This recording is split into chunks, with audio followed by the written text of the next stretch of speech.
Welcome back to ZNGP Today. Even off the bike, Marc Márquez keeps rewriting the record books. With his brother Álex crashing out of Q2 in Portimão, Marquez, recovering at home from his Mandalika shoulder injury, has secured the 2025 BMW M Award, becoming the first rider to win it 8 times. It's a tidy, slightly surreal footnote to a season that has already delivered a world title and underlines just how dominant Marquez's qualifying form has been across the years. Dani Pedrosa called Portimão's sprint one of the best of the season, and for good reason. The downhill duel between Marc Márquez and Pedro Acosta produced edge-of-the-seat drama decided by a tenth of a second, with Marco Bezzecchi shadowing the fight. On DAZN, the 3-time world champion broke down the key moments, praising Marquez's maturity and Acosta's guts while diagnosing traction and tyre nuances that shaped the final order. Bagnaia arrived at Portimão with signs of recovery but left asking tougher questions. The Turin rider started the sprint from the second row, fourth, yet slipped back as the race wore on, ultimately classified 8th, after his rear tyre ran out of grip. Bagnaia blamed persistent traction and tyre management problems that cost him exits, overtakes, and crucially, pace. He insists the team is working through the data, but the short-term task is simple: find rear traction and stop surrendering time on corner exits. Don't forget to click subscribe button and the bell icon for MotoGP news update.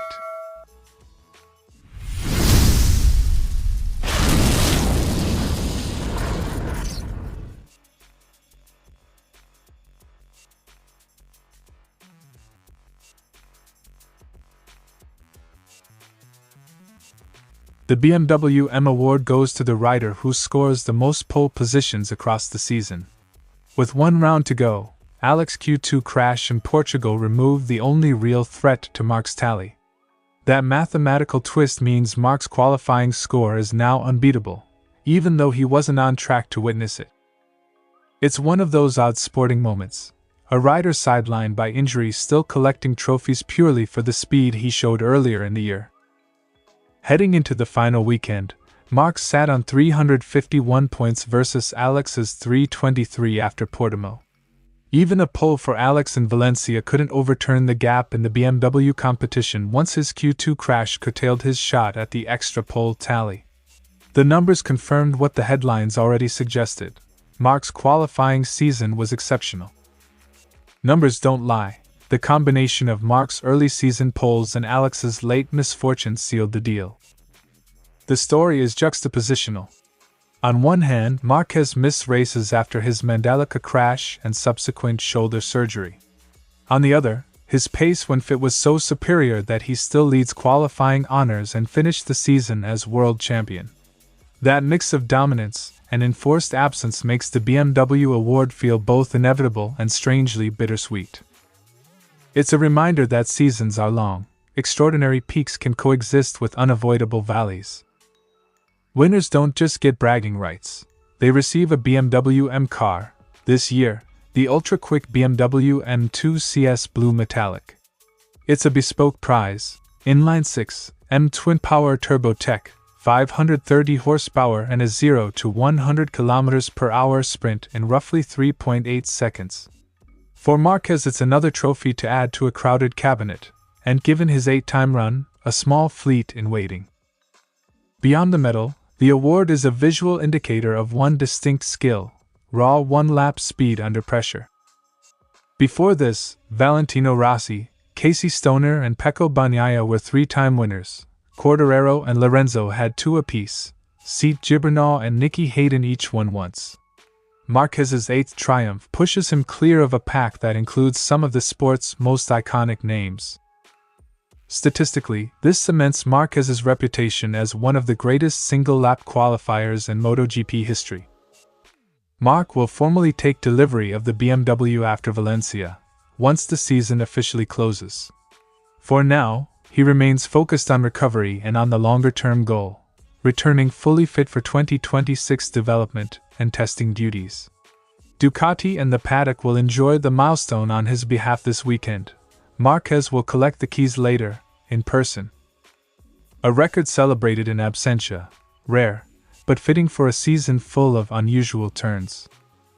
Marc Márquez's 2025 BMW M Award is a tidy encapsulation of a peculiar year, dominance punctuated by injury, trophies won on the stopwatch even when the rider is forced off the track.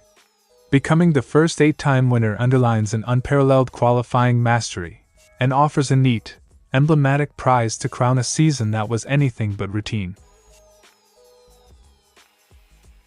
Pedrosa opened by underlining how rare it is to see a proper wheel-to-wheel battle at the front these days. Portimão delivered exactly that, two Spaniards trading attacks, late braking and daring moves, rather than a procession.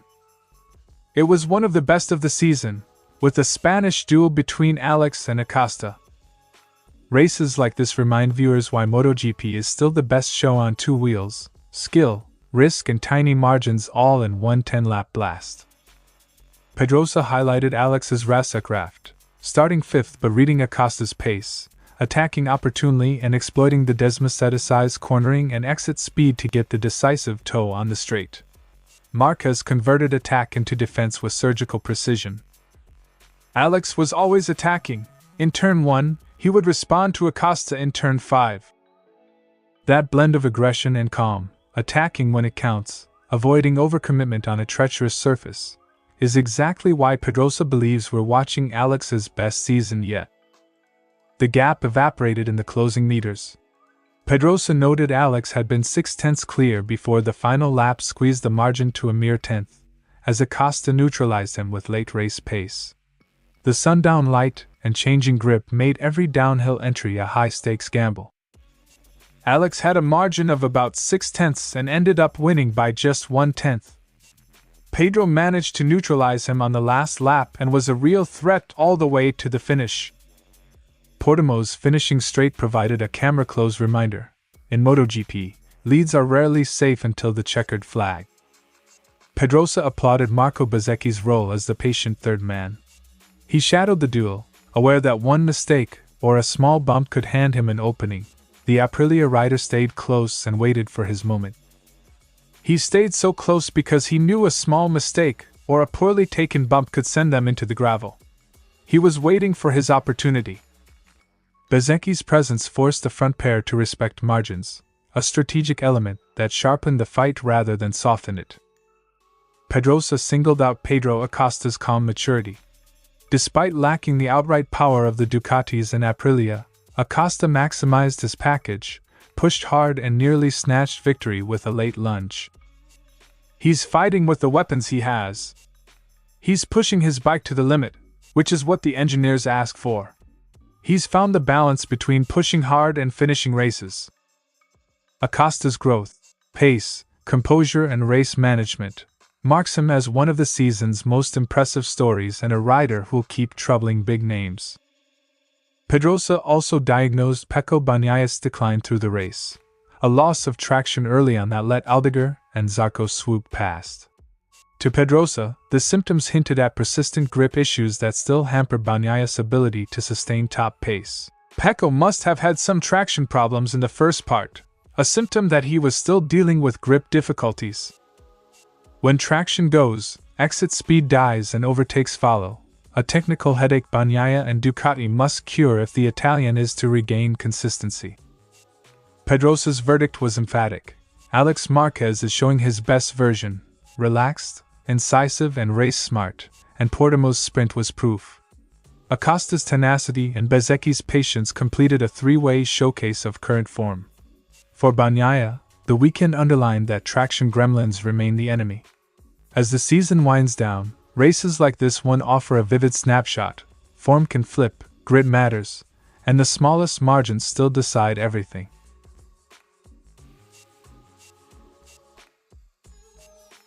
Bagnaia's fourth on the grid suggested a competitive weekend, but the race unfolded differently. He was passed repeatedly as the rear degraded and rivals with better traction attacked on exits and straights. I started and saw that the others were faster, but I couldn't keep up with them. A strong starting position matters little if exit speed evaporates, and at Portimão that loss is brutally visible down the uphill run. The heart of the problem was rear wear. Bagnaia admitted he completely ran out of rubber on the rear. By the closing laps, leaving him with almost no drive and vulnerability into the last corner. I didn't have traction, probably because I pushed too hard, and towards the end of the race I completely ran out of rubber on the rear, so I was in quite a difficult situation. Sudden rear drop-off kills exit speed and makes a rider a sitting target, exactly what Bagnaia experienced as rivals closed and overtook. Traction shortcomings translated into lost places. Aldegar and Zarco were able to pass in the final laps, taking advantage of Bagnaia's weakened exit speed. He warned that the issue is even more worrying for Sunday's longer race. It's a problem for tomorrow, because the race will be much longer. We've already started looking at the data and analyzing several things, and perhaps the ideas we have will help us for tomorrow. Fixing a one-lap issue is one thing, curing race-long degradation is another. Ducati must locate whether it's setup, tire choice or riding style that's costing traction. Bagnaia also highlighted marginal issues at the launch. The Desmacedicai was lifting a bit, compromising his getaway and making early position defense harder. He suggested clutch or launch system tweaks could help. I didn't get a particularly good start either. All weekend, at the start, the bike keeps lifting a bit, so tomorrow we'll try a clutch or something different to help us get a better start. In tight fields, a single lost place at the start often becomes multiple lost seconds by lap 20. Small mechanical details matter. Bagnaia tried to frame the result constructively. While 8th isn't ideal, it's better than some weekends this season. Still, he remains honest that the elusive feeling hasn't returned. Anyway, I'm not as bad as in other races. 8th isn't what I want, but starting 4th is pretty good.